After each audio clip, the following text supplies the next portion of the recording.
This episode is brought to you by VPN Secure Max Pro Plus Ultra, your ultimate defense against all the scary internet stuff. Viruses, hackers, surveillance drones, rogue baristas, haunted printers. You know, the usual.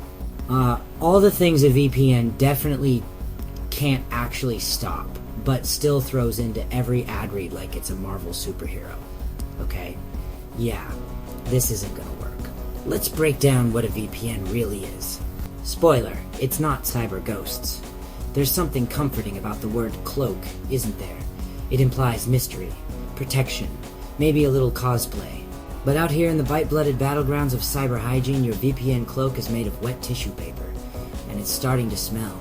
Let's begin with the delusion. You fire up a VPN, pat yourself on the back, and proceed to Google how to disappear online like a budget Bond villain. Congratulations.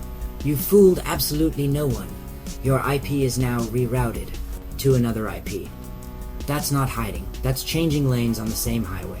The feds, the frauds, and your favorite ad-serving algos, they still know you're driving. You think you're invisible. You're barely incognito. That little browser mode with the trenchcoat icon is cute, but guess what? Your cookies are still baking, your fingerprinting is still profiling, and your digital trail is less ghost and more skid mark. Now let's talk ghosting, real ghosting. The kind red teams fantasize about, but only the disciplined ones execute. It involves ops so tight you could bounce a rootkit off them. Physical security, metadata burnback, plausible deniability scripted in advance. Not, I used DuckDuckGo once and wrapped my laptop in aluminum foil. That's a cry for help, not tradecraft.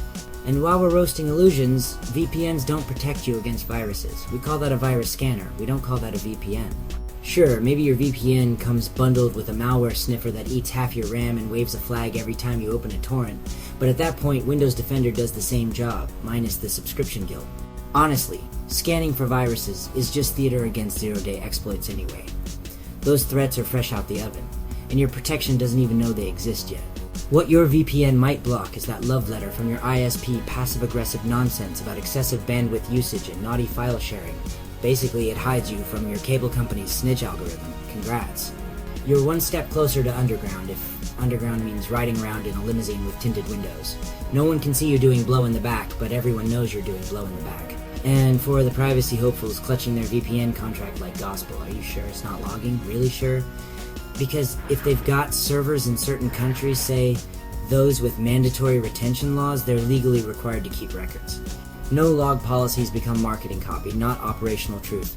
If you don't even know the 5 eyes, 9 eyes, 14 eyes game, then how do you know what your VPN's protecting you against? Here's how it really works. The cloak isn't digital. It's behavioral. It's knowing when not to click, when not to post, and when not to announce your OPSEC win on social media with a selfie and timestamp. You want stealth? Shut up and log off. And you know what really tickles the hypocrisy bone?